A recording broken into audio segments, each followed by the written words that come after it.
Hello, my name is Andrew Geary, and welcome to Seismic Sound Off, in-depth conversations in applied geophysics. In this episode, David Lumley highlights his president's page from March's The Leading Edge titled Geophysics and Sustainability. In this timely conversation, David and I discuss the future of geophysics education, areas the SEG could develop to continue to support the science, how climate change might impact the industry, and David's proposal for a new name for SEG. David Lumley holds the Cecil and Ida Green Endowed Chair in Geophysics and serves as the Director of Seismic Imaging and Inversion Lab at the University of Texas at Dallas. He currently serves on the SEG Board of Directors and won the J. Clarence Karcher Award in 1996. Let's start this important conversation. So your president's page appears in March's The Leading Edge. It's titled Geophysics and Sustainability. And in terms of your article, what does sustainability represent for you? Well, I think of sustainability as a way of thinking. It's a way of managing systems so that they're going to be ongoing, self-sustaining processes, in contrast to another way of thinking, which is to go into one topic or area, deplete all the resources, and then move on to the next area. In the past, I think we've kind of operated that way because population was small and the earth was big, but that's changing now. And so if you keep following that process of depleting resources in one area and moving on to the next, we're going to run out. And that could be natural resources, but it could also be anything you want to think of, really. So I always carry a nice analogy in my head about forestry. Sustainability in forestry is kind of about farming trees instead of just chopping down all the trees until they're gone. So those concepts, both of them apply in things we do in geophysics. And as I stated at the outset of my article, I'm thinking about sustainability in multiple dimensions. So about our discipline in geophysics and our expertise, I think it's important we sustain that because we have a lot to offer to society.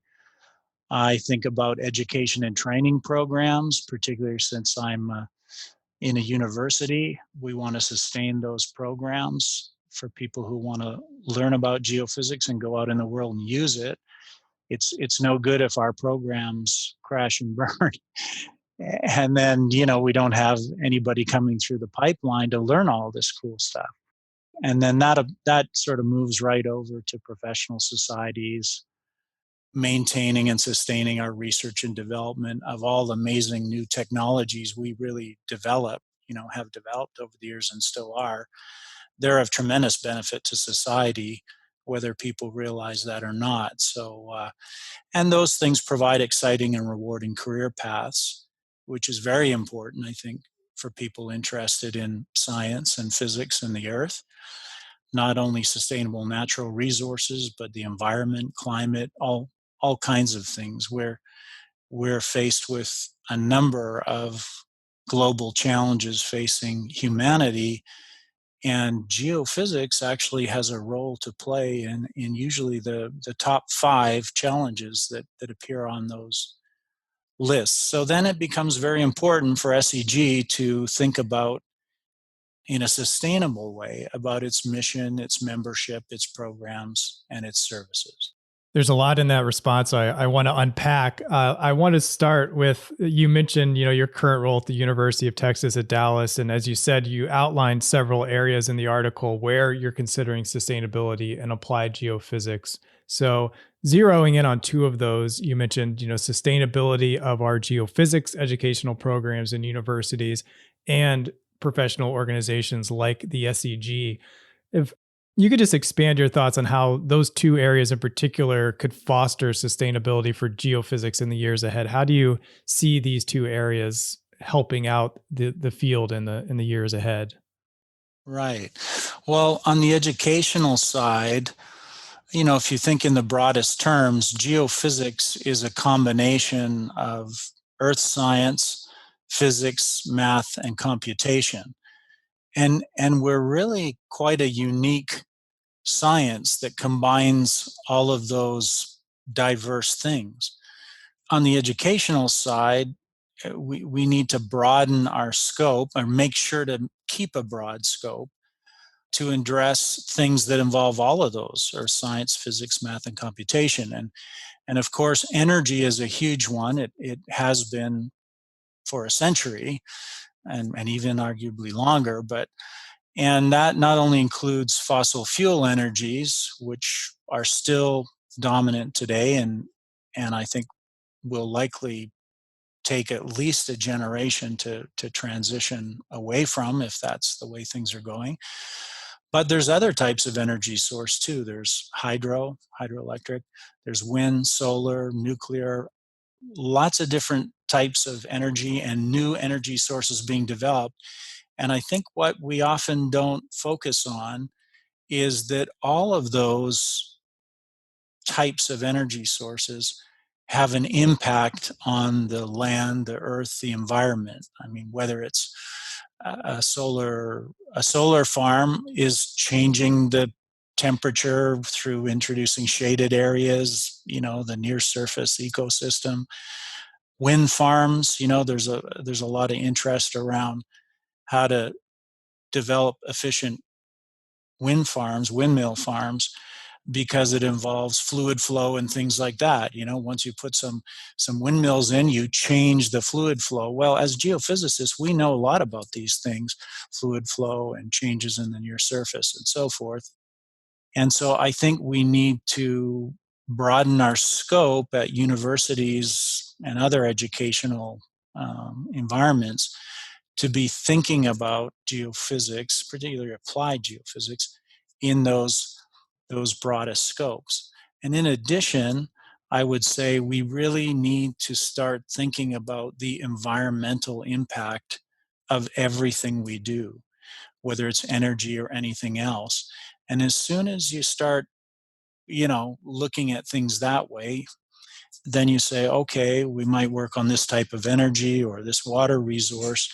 But if we think about what's the potential environmental impact, it's certainly going to involve geophysics. It involves other sciences too, water chemistry, geology, and things like that. But it certainly is going to involve geophysics. And I don't think we're really thinking about that. So we need to kind of regather our thoughts on the educational side and think in these broader concepts, and that will lead to maybe something that might be called a sustainable geophysics degree. So I'm thinking about these things a lot, because in universities, earth sciences are viewed as a very old science, and sometimes people think because it is such an old science, there's nothing really new going on compared to, say, biotech or nano or something. But really, it's even more important in my mind. But we just need to repackage the program and think about all the different ingredients that need to go into an applied geophysics degree to make, and I think sustainability will be a big part of that. Well, speaking of sustainability and what you mentioned in that first response of how applied geophysics is really addressing some of these major issues that the entire Earth is facing, what role can applied geophysics play in mitigating climate change? In terms of mitigating climate change, the way I see things is climate change itself is a fundamental science study, and it involves lots and lots of disciplines, not just atmospheric. But the flip side of it is the applied science side, which is, what are we going to do about it? The climate is changing, and I'm not so interested in getting into arguments about what exactly is changing it and what proportion is man-made and what proportion is natural and so forth. Those are pretty complicated questions in my mind.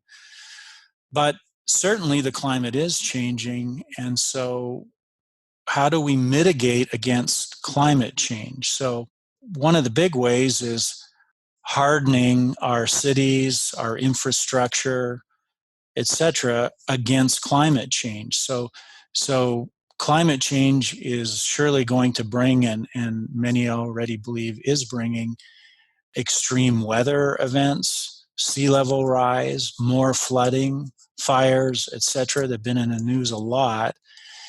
And so I think for me, the issue is, how do we protect and harden our cities and infrastructure against such climate change?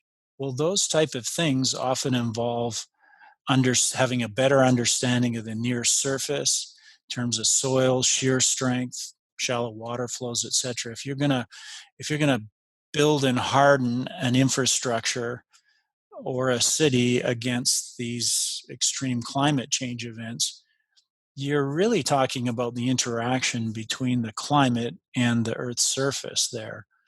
And so I think a really great example is the US military, and not many people know this, but they're just quietly staying out of the argument about climate change, and they're spending billions of dollars to upgrade their sites, because most military sites are along coastlines for various good reasons.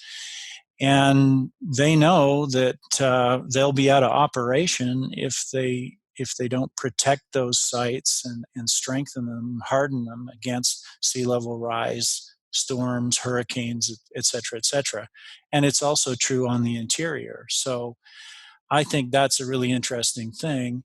And surely doing a good job of that is very important. Hurricanes is another one. So we've seen that in Houston, on the east coast of the U.S. recently, and other parts of the world. We need to find ways to protect cities and towns from those type of extreme events, and then remediate them afterwards. And some cities that are already kind of tired of this after a decade or more, that are considering moving a lot of parts of their cities, not allowing people to rebuild in the damage zones and moving them. Well, it seems to me we've got a big role to play in a lot of that climate change mitigation activity. You know, kind of notwithstanding spreading the varieties of applied geophysics, maybe within, something like the SEG or geophysicists already, what ways could we reach to expand the public's awareness of what applied geophysics can do in these variety of issues that you've already talked about? Right. Well, actually, our professional and scientific societies have a huge role to play there. And that's part of what I'm thinking about, with SEG and SEG in a sustainable manner. And so part of our mission should be not only educating and training our own membership and supporting them, but educating, society at large about these issues, some of these important issues and challenges facing humanity, and how we contribute or participate in addressing those issues. And so, the energy one we said is a big one, but there's some other things that minerals, for example. I mean, there's a segment of SEG membership that's involved in mineral exploration and production. And I think most people tend to think of that as traditional minerals. But the hot thing right now is around what are called strategic minerals. And these include rare earth minerals and things like lithium. And lithium is needed to support all types of renewable energy sources and power storage, batteries, electric vehicles, etc. And so, and we could go on and on down that path. So I think that's what I see as a huge opportunity for SEG, if it can pivot and kind of broaden its scope from where it is today, which is more than half of the membership is employed by the petroleum industry, and that's great. I don't think that's going away for a long time, but I do think over time it is going to shrink, and so we need to expand our focus, both for our own membership, but also our outreach to society, about these other important areas and how geophysics specifically can and is helping in some of the areas. GWB, so Geophysics Without Borders, is a fantastic program that SEG has operated for, I think, about 10 years now. It's mostly focused on helping small communities in third world countries find clean drinking water and agricultural water and so forth. It's just a great example. It's wonderfully successful. I think there are several other things and the public sees it. I think there are several other things we could do in some of these other areas involved with climate hazards, geotechnical, etc. Spin-off programs like GWB, but in these other areas that bring the public together with our science. You mentioned that 50%, a little over 50% of the SEG membership comes from the oil and gas industry.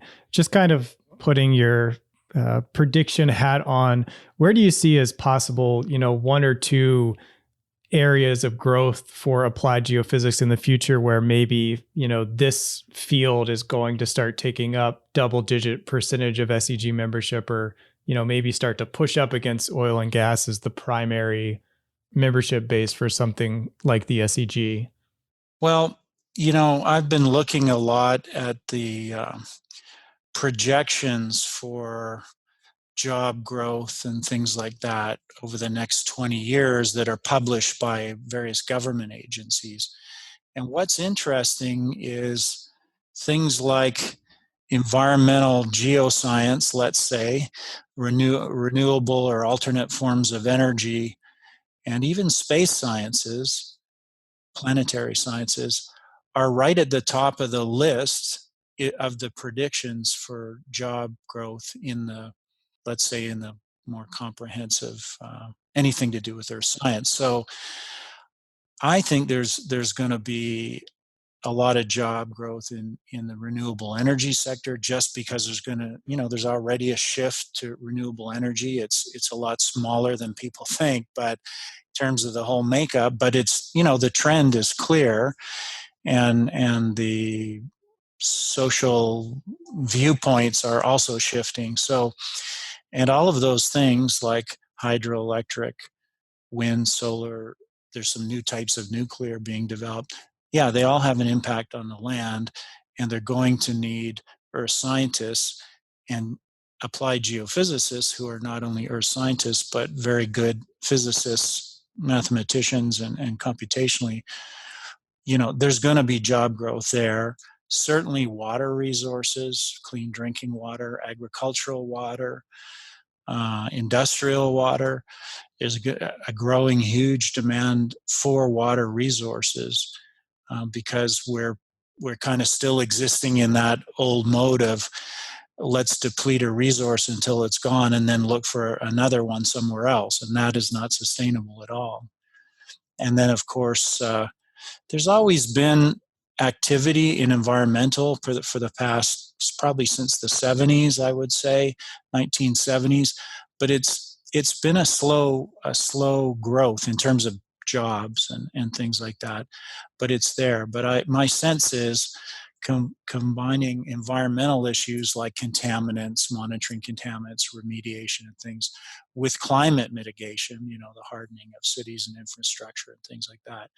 I think that's going to take off a lot in terms of job growth.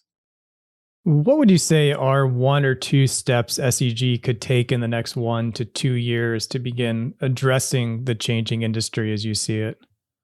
Yeah, I think there are two really big items, and one is to invest in and broaden our SEG's scope to truly cover all of applied geophysics as a holistic applied science and a profession. And I don't think we're there now. I mean, we do have a mix, but we're dominated by petroleum energy, and then we have a mix of a variety of things in the smaller percentages. So I think we really need to think broadly and invest in those things as applied geophysics. In fact, I've been recently, past couple of years, proposing we should change the name of the society. The name is Society of Exploration Geophysics. Even within the petroleum industry, there are many geophysics members of SEG who are not involved in exploration per se. They're involved in development or monitoring or production or other areas, and that's just within the petroleum sector. And then there are all these other members that are, involved in water and environment and other things. So I actually think we should change our name to Society of Applied Geophysics. That acronym is not the best acronym, SAG. But I think we could add an E on the end of that, either a small e for geophysics, GE there, or something else, and maybe call it SAGE. But anyway, I think we're ready for a name change in the society and revamp our SEG's mission and strategy at the highest level to broaden. And then the second thing is, which is the topic of our discussion today, is really to think more in sustainable terms for everything we do in applied geophysics. And that's a state of mind and a way of thinking. And I think if we can do that instead of the, exhaust the resource sort of mentality, SEG will continue on as an important and vibrant society for many, many decades. Well, it's good conversations to have as SEG is at 90 years. So, looking at what's ahead in the future for the society, it's a good time for that. Yeah, I want to close with a couple more general questions. You are known for your pioneering work in the area of 4D seismic monitoring. You've received the J. Clarence Karcher Award from the SEG. You're on the SEG board of directors currently. Given your success in this field, what one piece of advice would you offer someone that would like to succeed as an applied geophysicist? Well, I would advise them to do something that they love to do. Because if you find something that you've got passion around and you love to do it, it doesn't feel like work at all, first of all. So you're going to end up putting a ton of time into it because you love doing it. And you'll be successful at it, because if you really love doing something, you're going to get good at it and better and better and better. And the next thing you know, you might find yourself being an expert in that area. And I would have to say that that's what happened to me. I didn't start off as the world's expert in anything. I just was really fascinated with things, and time-lapse things about the earth are very fascinating to me, because we just, every day I'm still learning something new about things that change in the earth, whatever they might be. And so, yeah, you follow your passion, something you love to do, and you're going to exceed at it for sure. And closing this, if you could solve just one mystery as a geophysicist, what would you solve? Well, I did my bachelor's degree in a small department at the University of British Columbia, but it was small but very high quality. And the department was actually geophysics and astronomy.